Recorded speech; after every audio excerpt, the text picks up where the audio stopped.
But if you look at this town centre, the old economic model, with its pawnbrokers and its £7 an hour job agencies, you have to ask those parties, where's the new model coming from?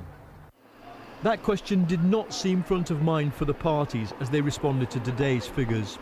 What this overall shows is that we're not out of the woods yet. That's why it is so important that we keep increasing the support for the unemployed, but also that we sustain the overall support for the economy. Nothing could be clearer evidence, I believe, that Labour's policies are not working, and their unreformed welfare system simply doesn't offer enough help to people to get back into work. And there couldn't be a more crazy time to introduce a new jobs tax. All the parties now say they want more manufacturing jobs, but it'll be hard. This sector lost 6% of its workforce in the past 12 months.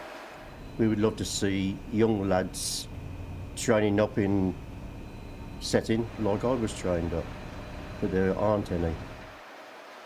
Only 500,000 new jobs in health, education and government stopped the jobless total going above 3 million today.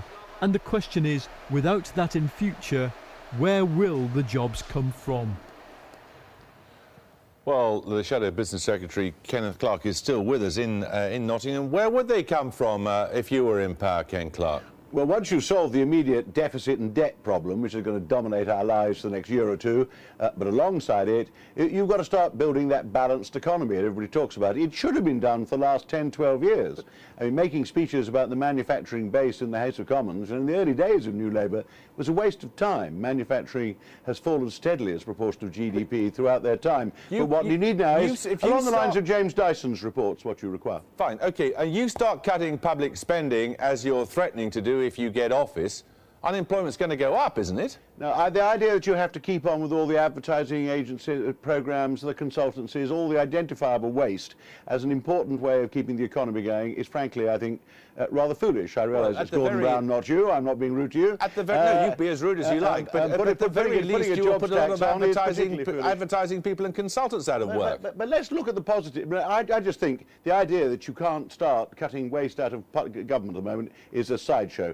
Taking the positive, James Dyson pointed out that because people need education and skills and manufacturing needs them, you've got to look at how we teach science, technology, maths in the schools, produce more scientists and engineers from the universities, actually give some incentives to business angels, venture capitalists who will get the innovations coming out of our laboratories and our engineering faculties into business development in this country. And for businesses across the country, I could give you a whole speech I give to chambers of commerce about making credit going to business, actually scrapping a lot of the money wasted on train to gain, as the government call it, and actually giving help to small businesses to take on apprentices.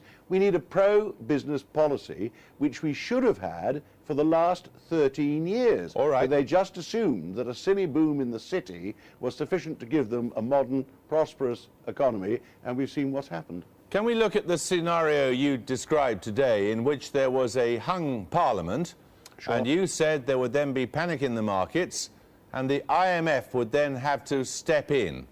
Just how would it happen?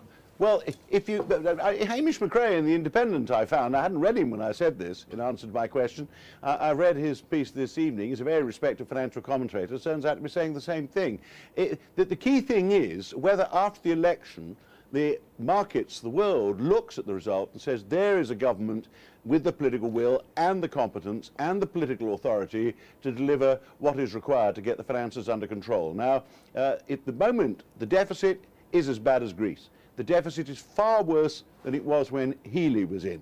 And the Liberals who've emerged, their principal programme is a £17 billion tax cut, which they don't explain how they're going to pay for it. The Scottish nationalist, who might feature, made it cheerily clear, Alex Salmond, he'll support anybody who makes spending cuts in Scotland less than the spending cuts in England, what he calls giving the Scottish a voice. Now, I think the reaction to that could be very dangerous.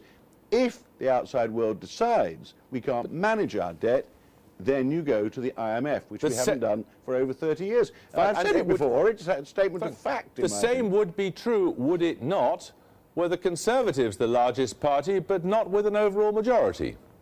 Oh yes, I mean this is the lack of an overall majority. Now, so if the Conservatives didn't have couldn't demonstrate a working majority, there'd be doubts. It'd still be necessary to produce that 50-day budget, and the crucial thing is people would look to see whether Parliament was ready to back up a government going to control the deficit and the debt. So it could be George Osborne toddling off to the IMF then, could it? No.